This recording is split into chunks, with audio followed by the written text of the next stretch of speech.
오늘 설교 제목을 정하면서 제 스스로를 한 번씩 더 돌아보게 되었습니다. 이 설교 제목을 정하고 나서 서로 비방하지 말라. 얼마나 비장한 말인지 제 자신도 돌아보게 됩니다.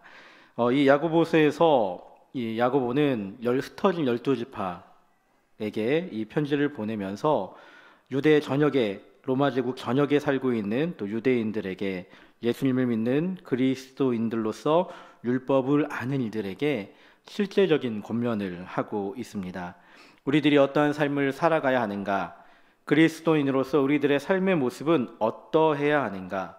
그리고 그 가운데 믿음으로 내가 구원받았다라고 이야기하면서 행동이 없는 믿음을 가지고 살아가고 있다면, 즉 행동하지 않는 사람으로서 살아가고 있지 않다면 너희들이 그렇게 살지 말고 믿음이 있는 자로서 행동 있는 삶을 살아가라고 권면하고 있습니다. 특별히 오늘 우리가 읽은 본문에는 믿음이 있는 자들의 행함 가운데 어떠한 행함이 있어야 하는지 권면하고 있습니다. 그 행함은 바로 비방하지 말라입니다. 이 비방이라는 말에 대해서 우리들은 어떻게 알고 있습니까? 이 비방은 말로써 남을 판단하는 것입니다. 말로써 남을 괴롭히고 또는 말로써 남을 험담하고 비난하는 것을 말합니다.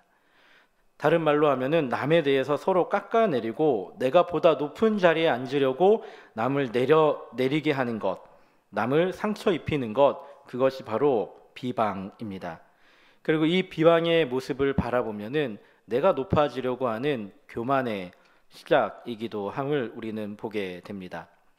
이 말로 인해서 생기는 비방, 야고보는 이 말로 인해서 생기는 일에 대해서 그리스도인으로서 한 형제로서 그러한 일은 절대로 있어서는 안 된다. 그러한 일이 없어야 한다라고 말하고 있습니다. 왜 그렇습니까? 왜 비방하지 말라고 야고보 사도는 열심히 편지를 쓰면서 말하고 있습니까? 그것은 비방하는 대상에 문제가 먼저 있기 때문입니다. 우리들이 말로써 비방할 때 오늘 우리가 읽은 본문에는 형제를 비방한다라고 말합니다. 형제를 비방한다. 거기에서 우리들은 형제라는 단어에 주목해 보아야 합니다. 앞서 이야기했듯이 야고보서를 읽는 이 독자들은 흩어져 있는 유대계 그리스도인들입니다. 유대인으로서 율법에 대해서 알고 있었고 율법을 지키면서 살아가는 사람들이었으며 그 안에서 율법을 지키며 살아가는 이들 가운데 예수님을 구주로 믿는 믿음을 가진 이들이 바로 이들입니다. 우리들은 예수님을 믿는 믿음을 가진 사람들을 바라보면서 한 형제다라고 말합니다. 비록 피로 맺어진 혈연적인 형제 관계는 아닙니다. 그러나 예수 그리스도가 우리를 대신하여 십자가에 죽으시고 다시금 부활하신 것을 믿는 믿음의 공동체로서 유일하신 하나님을 우리의 구주로 모시고 아버지로 모시는 형제들입니다. 이 믿음의 공동체인 형제들, 서로를 보듬어주고 서로를 돌보아주며 서로에게 좋은 관계를 맺어가면서 함께 자라가야 하는 이들입니다. 그런데 그들이 서로 향하여서 비방하여서 서로를 깎아내리는 일을 합니다. 서로에게 상처를 주고 서로에게 마음 아픈 말들을 하면서 내가 높아지려고 하고 있습니다. 야고보는 형제에게 비방하여서 상처 주는 일을 하지 말라 합니다. 서로 험담하여서 상처 주는 일을 하지 말라고 권면하고 있습니다. 두 번째로 야고보는 그 대상에 있어서 그리스도를 믿는 믿음으로 하나 된 형제들이 서로 비방하는 것은 율법을 판단하는 것이다 라고 말합니다. 율법은 무엇입니까? 하나님이 주신 법입니다.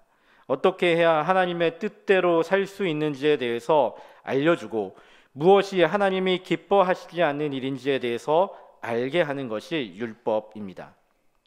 우리들이 형제들을 비방할 때, 당시 사람들이 형제를 비방할 때 어떠한 것을 가지고 비방하였겠습니까? 그들이 지은 죄를 가지고 평가하였을 겁니다. 그들이 율법을 제대로 지키지 못한 것 가지고 판단하였을 것입니다.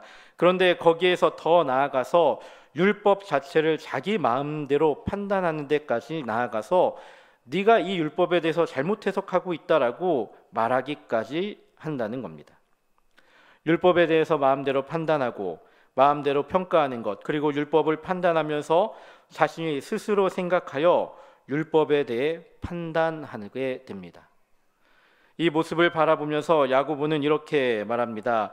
율법을 만드는 이가 할 수 있는 데까지 나아가는데 이 율법을 만드는 이 율법에 대해서 비난하고 비방하는 것은 하나님을 비방하는 것이다 라고 말합니다.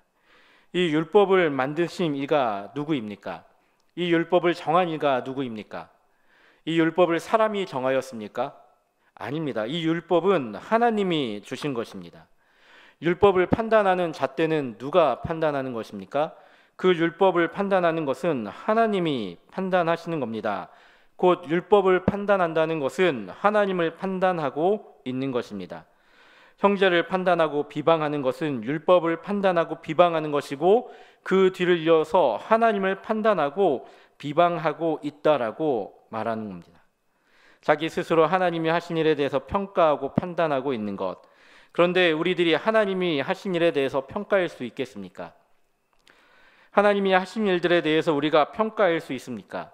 죄인인 우리들이 하나님의 피조물인 우리들이 하나님을 판단하고 평가할 수 있겠습니까? 야고보는 형제를 비방하는 문제에 대해서 분명하게 하나님을 비방하고 있는 것이다 라고 하면서 비방하는 그 대상에 대해서 말하고 있습니다. 그리고 두 번째로 야고보는 비방하는 주체에 대해서 그 문제를 제기하고 있습니다. 누가 판단하느냐에 대한 문제입니다. 죄에 대해서 판단하시는 분은 누구입니까? 하나님이십니다. 그런데 사람에 대해서 판단하는 것도 하나님이십니다. 그런데 비방하는 문제에 대해서 말할 때 야고보는 그 판단의 주체에 대해서 너라고 말하고 있습니다. 12절 마지막에 이렇게 기록합니다. 너는 누구이기에 이웃을 판단하느냐? 너는 이 글을 읽는 독자들입니다. 앞서 말씀드린 흩어져 있는 유대인들로 율법을 알고 예수님을 구주로 믿는 이들입니다. 그들에게 너희들이 누구이기에 이웃을 판단하고 있느냐라고 묻고 있습니다. 예수님도 알고 있고 율법도 알고 있습니다. 그렇다고 해서 이웃을 판단할 수 있습니까? 아닙니다. 너 자신이 누구인지 안다면은 우리들은 이웃을 판단할 수 없습니다. 우리들은 하나님의 창조물이고 하나님 앞에 죄인이며 그리스도의 십자가 사랑으로 구속받은 사람들입니다. 예수님을 믿는 믿음으로 살아가는 이들이며 내가 주인이 아니라 하나님이 주인이 되시는 삶을 살아가는 이들입니다.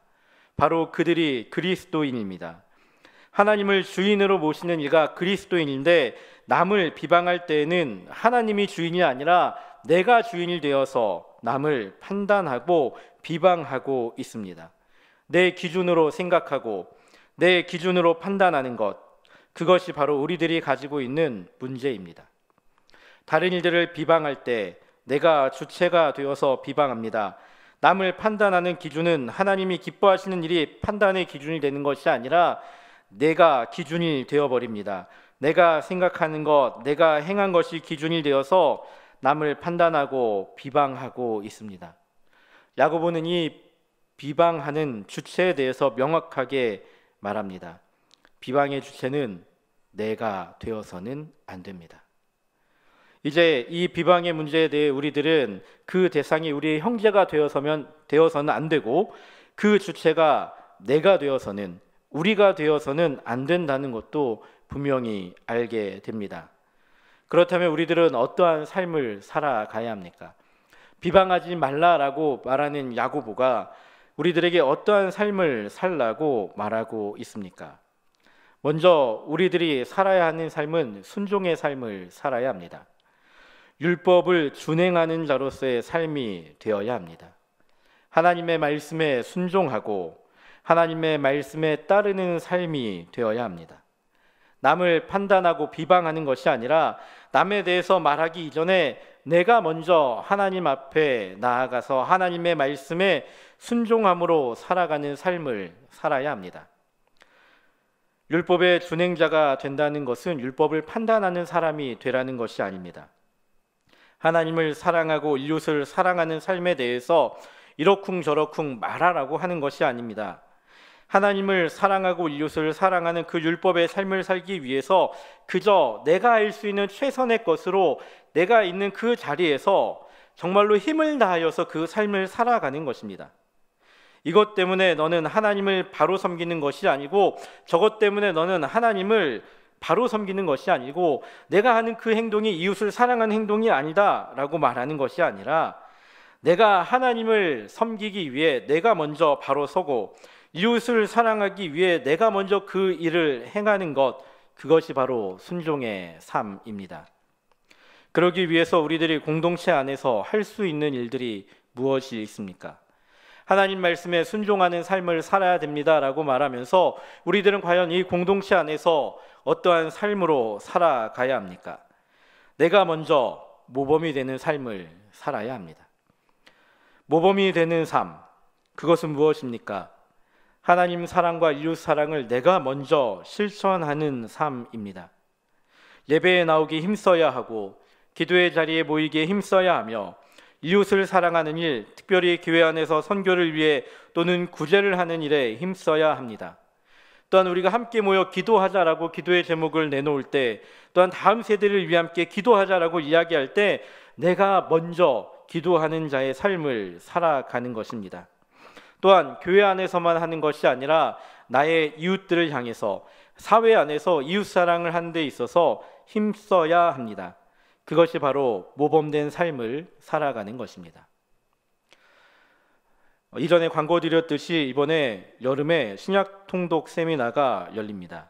2019년 우리의 목표 가운데 말씀 은혜 받고 기도 응답 시험 전도 1명 이상이라는 중요한 목표를 가지고 있습니다. 그 가운데 우리가 말씀 은혜 받기 위해서 올 한 해 성경 1독 합시다라고 다짐했던 것을 기억합니다. 저도 연초에 이 자리에 올라와서 많은 성도분들 앞에서 저는 꼭 3독 이상 하려고 노력하겠습니다라고 했던 것이 아직까지도 귀에 생생합니다. 저도 그래서 고민을 많이 했습니다. 어떻게 3독을 할 수 있을까?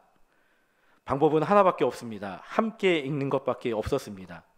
저도 열심히 읽지만 우리가 함께 읽기 위해서 7월과 8월 셀 방학 동안에 신약과 구약을 합쳐서 한번 읽는 시간을 가지려고 합니다.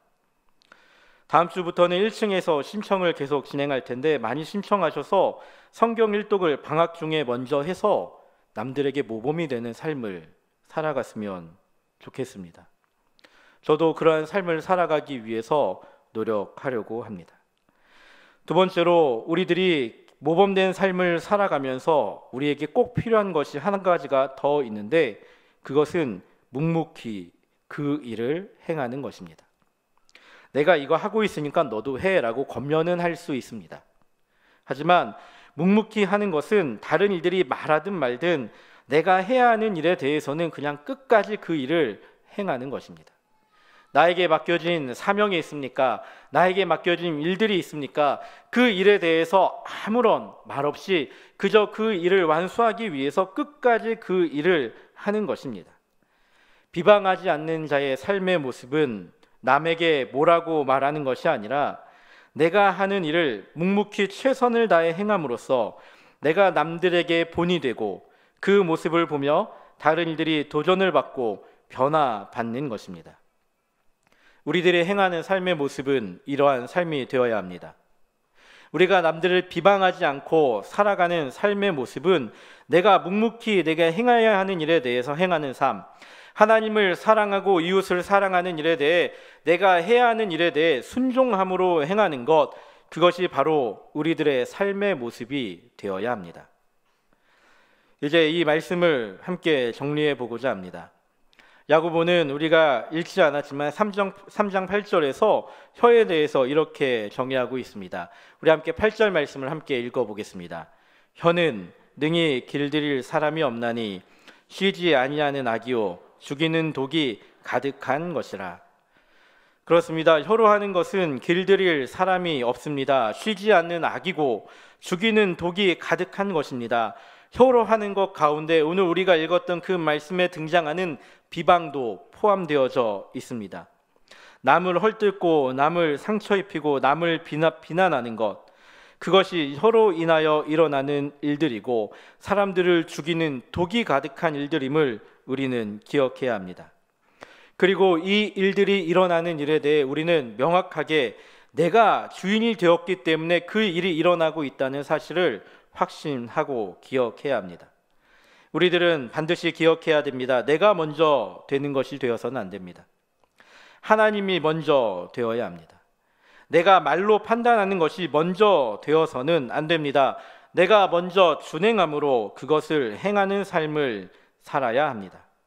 그리고 말로 그들에게 이야기하기보다 그저 내가 그리스도인으로서 이러한 삶을 살아가고 있습니다라고 그들에게 말로만 이야기하기보다 우리들의 삶으로, 우리들의 일생의 평생의 그 모습을 가지고 사람들에게 전해지게 해야 합니다.